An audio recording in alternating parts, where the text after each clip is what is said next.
Hi everyone and welcome back to another video. In today's video, we're going to go through how much you should aim to invest in your 20s and when you should start investing. This is the second part of the what to invest, how much to invest, and when to start investing video. If you haven't checked out the first part of the video where we go through what you should invest in your 20s, do check it out. It's linked in the comment section below. And let's get started.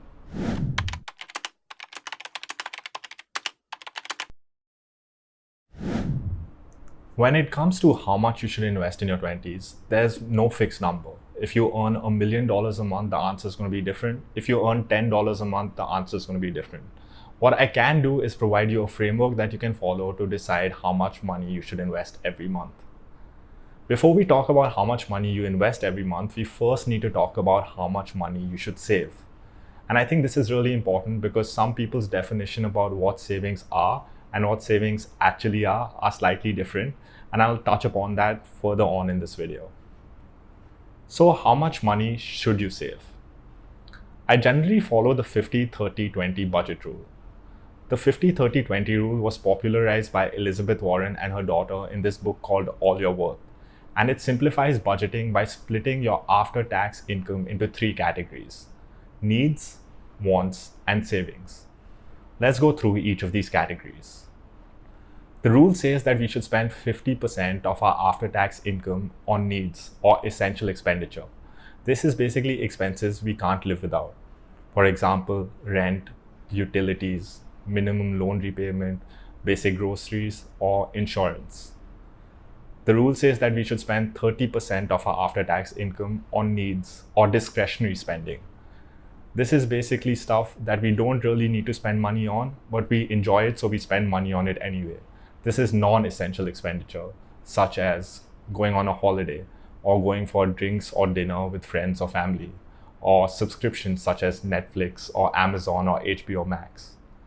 Now, it is important to note over here that if you do want to go for a holiday, you should accumulate 4 to 5 months of your discretionary spending to pay for plane tickets and hotels.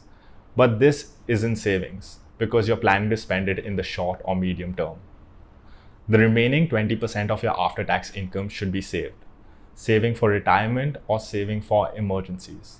Now, it's important to note here that your savings can also be used to pay off your loan. Though minimum loan repayment amount is a part of essential expenditure, if you do have a loan that has a very high interest rate, you can use your savings to pay off that loan. But I'm not going to talk about that in this video for simplicity purposes. The important thing to note over here is that this is just a framework. There have been a lot of critics who said that the 50-30-20 rule only works for people with an average salary. And though the 50-30-20 rule might only work for people with an average salary, the framework of splitting your after-tax income into needs, wants, and savings is something that can be applied to everyone. For example, if you can save more than 20% of your after-tax income, then you can adjust the framework to something that works for you. You can make it the 40-20-40 rule, where you're saving 40% of your after-tax income. On the other hand, if you can't save 20% of your after-tax income, you can first of all work on reducing your discretionary spending to reach the 20% target, and obviously work towards increasing your income to hit this 20% target. But until then, you can adjust the framework to something like a 70-15-15 rule, where you're only saving 15% of your salary.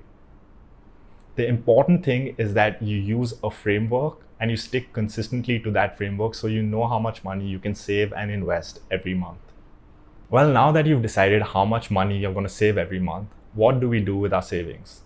Well, as mentioned before, savings have two primary purposes: saving for retirement and saving for emergencies. Money that you should save for emergencies should be kept in cash, while money you save for retirement should be invested so it can grow over time. How much money should you keep for emergencies? Emergency funds are basically money you stash away in cash for unforeseen circumstances such as losing your job, or for an unforeseen medical expense, or for a big repair in your house that you didn't see coming. Now, I'm not going to go through that in too much detail in this video, but a good rule of thumb is to save 3 to 6 months of your essential expenditure in your emergency funds. Now, I know 3 to 6 months is quite a wide range, so you can look at the following factors to decide which side of the range you should stick to. Now that we've gone through saving for emergencies, the rest of your money that you're saving for retirement, you should invest. So until you hit your emergency fund target, you can split your savings between stashing away money to your emergency funds and investing. And once you hit your emergency funds target, you should invest the rest of your savings. Let's go through an example. Let's look at two of our friends, Mil and Neil. Both of them are 25 years old and both of them have an after-tax income of $5,000. They follow the 50-30-20 budget framework. So they spend $2,500 on needs, $1,500 on wants, and save $1,000. Mil has hit his emergency fund target, so he'll invest the entire $1,000 he saves. Neil, on the other hand, hasn't hit his emergency fund target, so he'll stash away $500 of his savings in cash and invest the remaining $500 until he hits his emergency fund target. Once he hits his emergency fund target, he'll invest his entire $1,000 he saves. Now, when it comes to what Mil and Neil will invest in, they can refer to the first part of this video, but here's a summary. Well, now that we've decided the framework we should follow to decide how much we should invest, when should we start investing? Well, the cliche answer to when you should start investing is you should start investing right now. But I think the better answer to this is you should start investing as soon as you start saving money. And when I talk about saving money, I mean the 20 of the 50-30-20 rule. Saving for the long term and saving for retirement, not discretionary money that you're accumulating to spend in the short or medium term. To back this up, I'm going to talk about the most important reason why you should start investing as early as possible, and that is compound interest.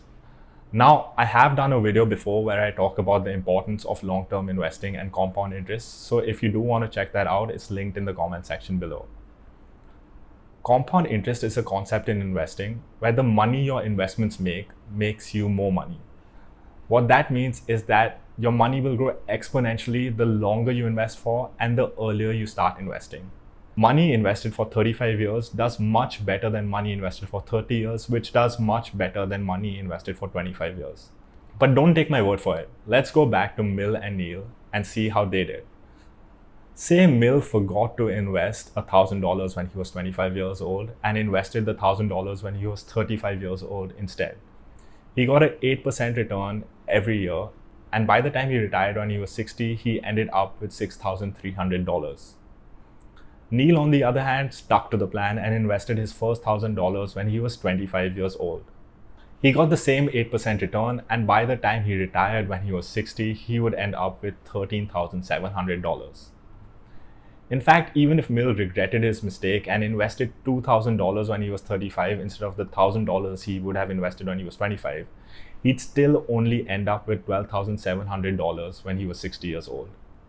And I think this is a good example to show why investing early is really important. So in summary, you should start investing as soon as you start saving money to benefit from compound interest. When it comes to how much money you should invest, you can use the 50-30-20 budget rule. And when it comes to what you should invest in, you can use the following portfolio structure. I hope you found this video useful. If you did, do like the video. If you're interested in this type of content, do subscribe, and I'll see you in the next one.